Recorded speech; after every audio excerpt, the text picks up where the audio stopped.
What's up, Jax? Hi, Dr. John. How are you? Good. How are you?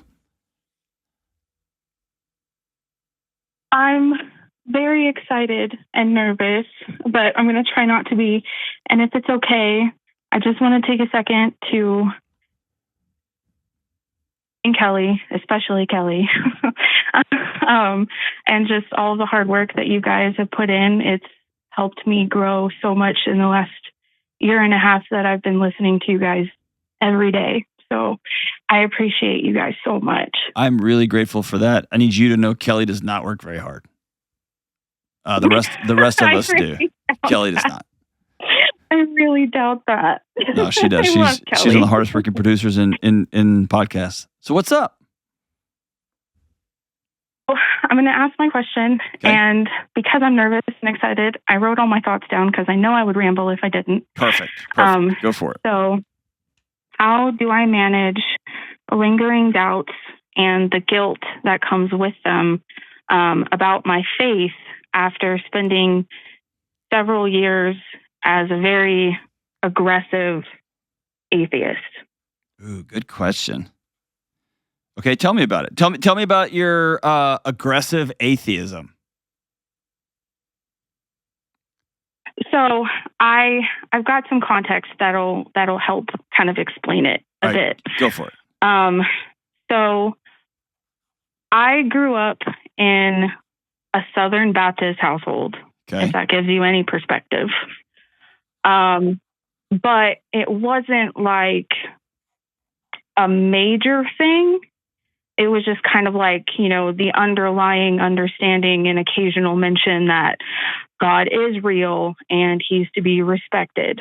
But that mostly came from my mom and her side of the family. My dad was very, very anti-religion and still is to this day. Okay. We went to church pretty infrequently, maybe a few times a year. My childhood and on through my late teen years through the end of high school was pretty rough.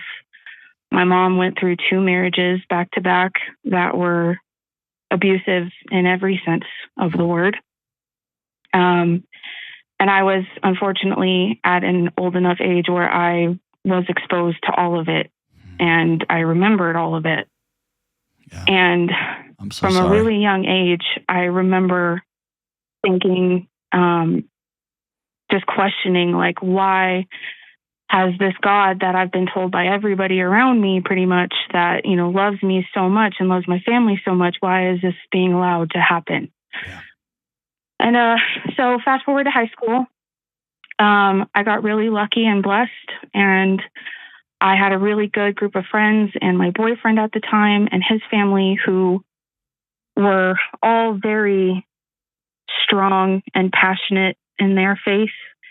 And that led to my faith growing and going to church regularly and having that relationship become a lot more healthy. And everything was good for about 2 or 3 years. And then my mom went through her second divorce and it crushed her. It was really nasty.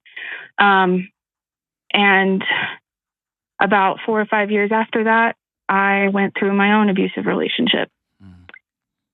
And so pretty much that whole time was just a struggle. I mean, I don't really remember a time where I felt like I could just breathe. And going through my own struggle, like I saw my mom go through, just made my faith just take a nosedive and it shattered. And I just spent several years being very jaded and angry at God and confused. And I just thought everything was this ruse that everyone else was part of and I wasn't. And I just couldn't understand why. And okay, so fast forward to today, though. Hey, Jax, real quick. I've made some really, really good changes. Hey, can I tell you? Like, you were right to be mad. Yeah. You were right to be outrageously angry and frustrated. All that was right. You're not a bad person.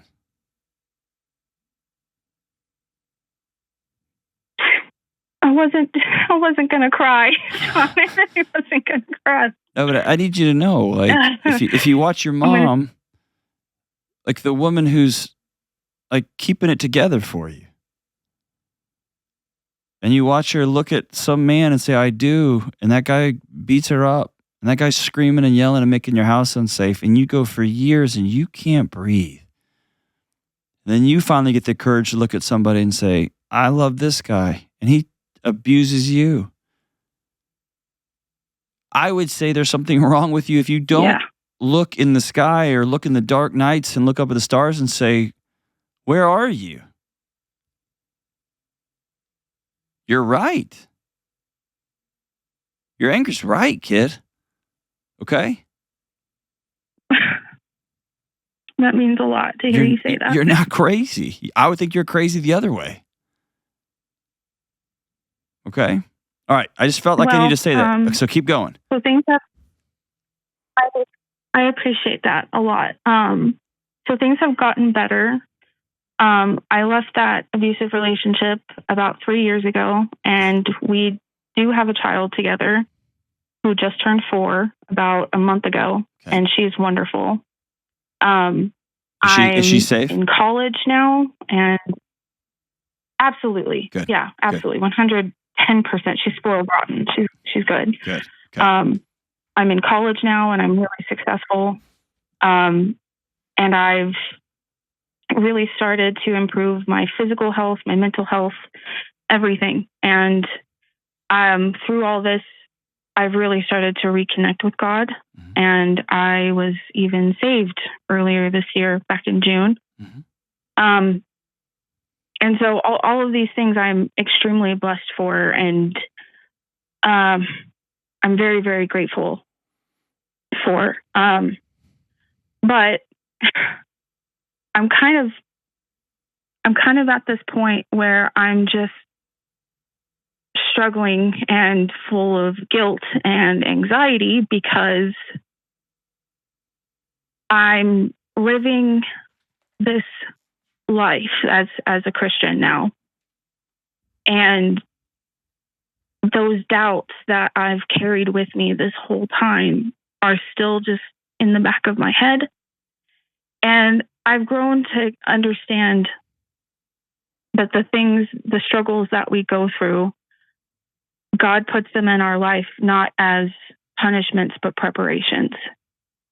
But there's that little voice in the back of my head that's like, okay, but like, why did it have to be that though? Mm-hmm. You know? And they're lingering so much to the point where I just feel kind of like watered down as a Christian, if that makes sense. And totally. I feel like those around me that are going to see right through me because like I look at them and I know you're going to tell me this is bad. I know, but I compare myself a lot because I see them and how on fire they are and just how I know it's only what's on the surface, but I don't feel like they seem to feel. Okay. And so I just feel like I'm questioning myself all the time. And I feel like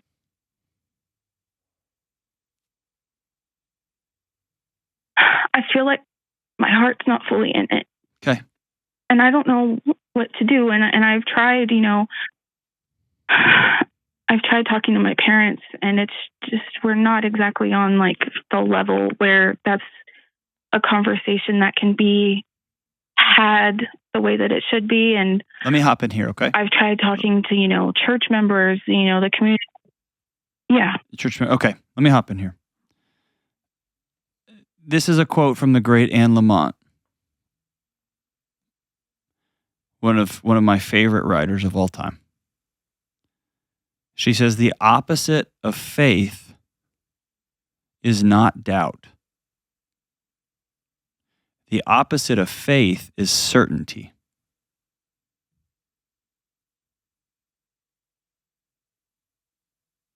doubting doesn't mean you're somehow less than or wrong.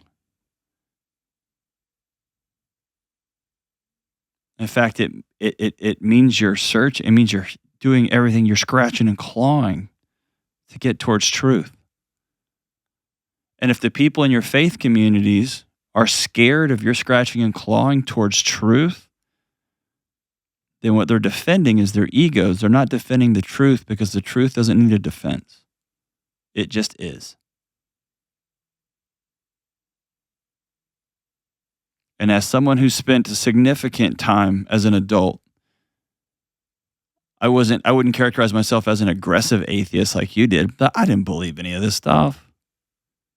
And for those listening, my family and I are Christian. I didn't believe any of this stuff. And it was a slow, steady walk. And by the way, what I believe now in my 40s is very different from what I believed in my 30s, which is very, very different from what I believed in my 20s. And you're understanding that God puts things in front of you for you to shape you moving forward. There are people listening right now that completely reject even that picture. God would never do that. And so here's what I want you to know. You're not crazy. And you have a history of your short life of looking backwards and seeing people trust and get absolutely roasted for it. And so your body has in its nervous system an innate distrust, especially for paternal figures, right? Is that fair? Yeah. Yeah, very fair. And can I tell you one more crazy story? It's from the Bible. What did Jesus do when he was in the garden right before the resurrection? Yeah. What did he say to God?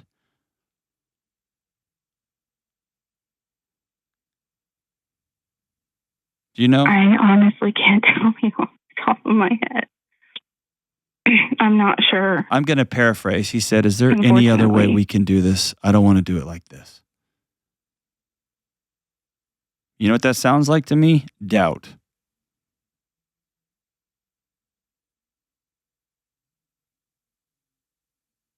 And then he went and did the next right thing.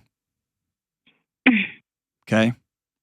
So in those moments, when your feelings are telling you one thing really loudly, I want you to listen to them. Occasionally they're right, but often they're wrong. Because feelings, jobs are not designed to tell us the truth. When you're sitting with a bunch of super atomic people of faith, right? Like whatever, you might feel left out.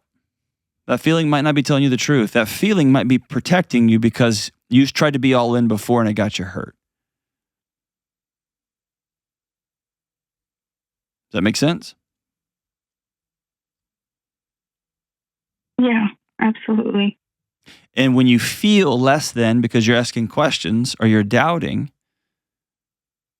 your body's probably trying to keep you safe from getting ostracized and kicked out of a relationship or a community again, because that's happened to you before and it burned like fire when you had 2 abusive dads in your home and then another abusive romantic interest. And so when you start asking questions, your body might scream at you, stop asking questions because they may leave too. And I'm telling you, if people don't want to be in a relationship with you because you ask hard questions, then they're probably not the people for you, and that's okay. And even in Scripture, it says some people got, I think the quote is, the gift of faith. I've met people who just don't question anything. I'm jealous of them. I'm also jealous of my wife who can open up a package of gummy bears and just eat 3 and put it back in a drawer. I don't know how she does that. I can't do that. And I also question everything all the time, over and over. And then, though, I go do the next right thing. Most of the time. Sometimes I fall down on my face. So if you hear me say nothing else, I want you to hear me say this. Growing up, you got hurt a lot. You're right to ask hard questions. And God can handle you being mad at him. And he can handle your anger, and he can handle your questions, and he can handle you on your face in the garden saying, I don't want to do it like this. Is there another way?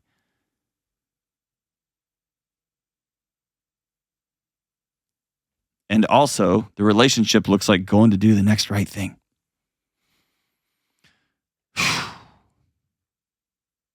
And sometimes it's, man, I'm in a season of doubt. I'm in a season of disbelief. Lord, help my unbelief. I'm going to go serve the poor. I'm going to go tip that waitress who's exhausted really well. I'm going to exhale and be really kind to my ex-husband or to my wife, even though I'm frustrated and I don't want to be.